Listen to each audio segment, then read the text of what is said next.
Hey, what's up guys? Elmond here today to explain to you the art of the punch shot. So there's a lot you can do with this, and it is essential to understand all of it if you want to manage the course most effectively. So first and foremost, there is your low lofted club that you love the best, where you just use it to get out of any trouble you're in. You're not looking to hit this ball 150 yards up the fairway. Maybe just punch it low, a max of 70 or 80 yards. You don't care too much where it goes as long as it keeps itself low, out of trouble. Second, there is your higher lofted punch shot. In my case, it's my 7-iron. Definitely not a shot you're going to want to use if you're in a ton of trouble, but if you need to finesse your way out of a tricky situation, it's the way to go. Definitely not going to recommend this one for beginners.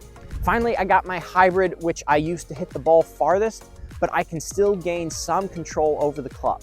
Once again, you're not going to want to use it if you're in a ton of trouble, but if you're in a situation where the course management requires that you hit it far in order to score well on the hole, definitely a shot you're going to want to have in the bag. In this video, I'm going to be telling you about how to hit these 3 shots and also mentioning how difficult it will be to hit each one, as you'll see demonstrated. Without further ado though, let's get into the video.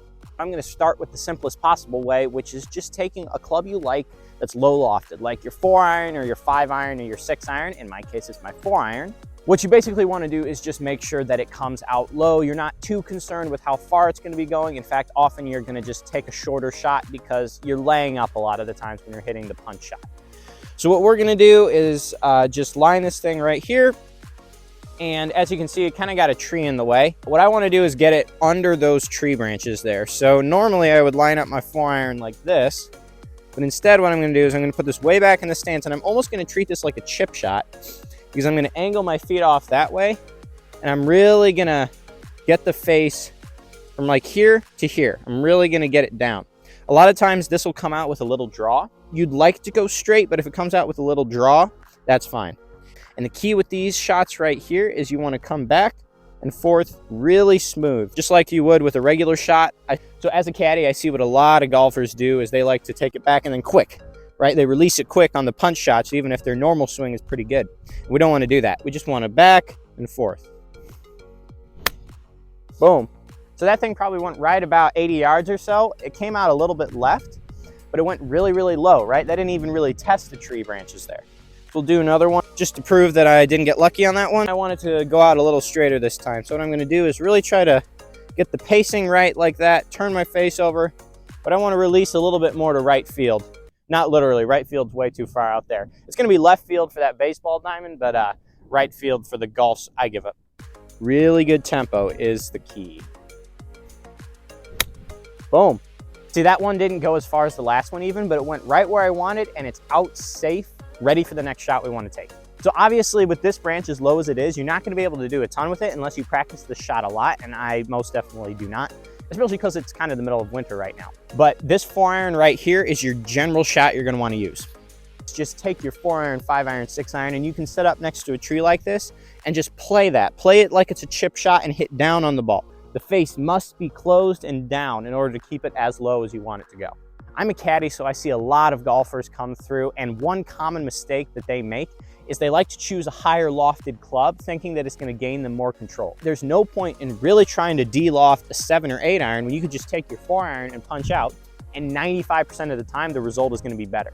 That said, there are times you will be able to use your 7 or 8 iron and gain more control, especially say there's a body of water 80 yards up there and this thing would just run right into it. You're going to have to carry that and then get some run. It's definitely a more advanced shot, so I wouldn't overtly recommend it. However, if the opportunity presents itself and you have practiced enough, I think that it's a perfectly acceptable thing to do.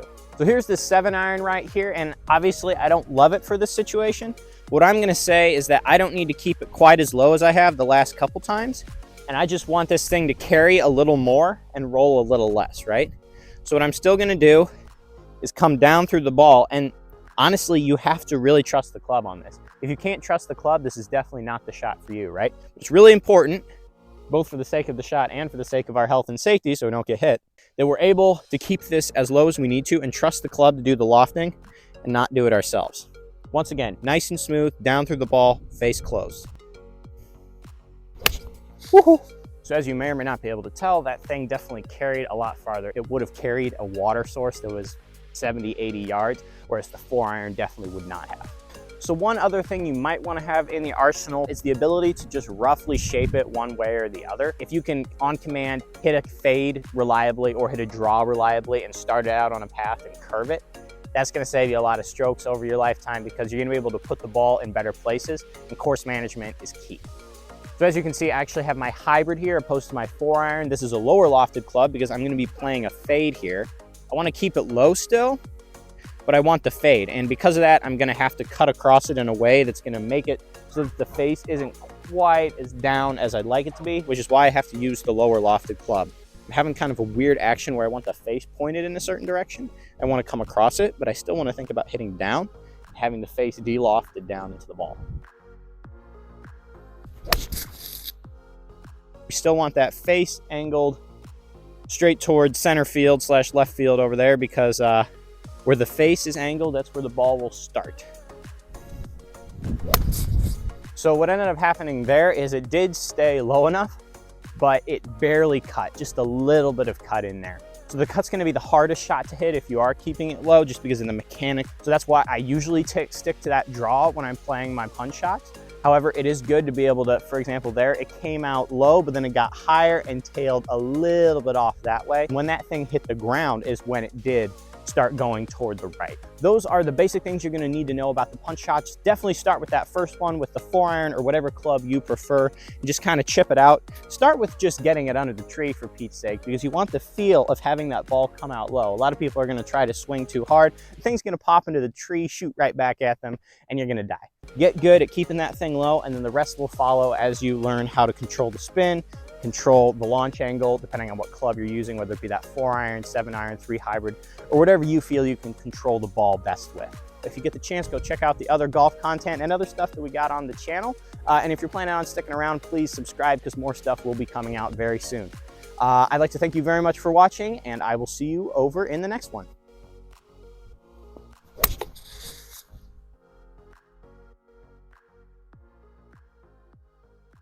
Quite frankly, I have no idea where that went.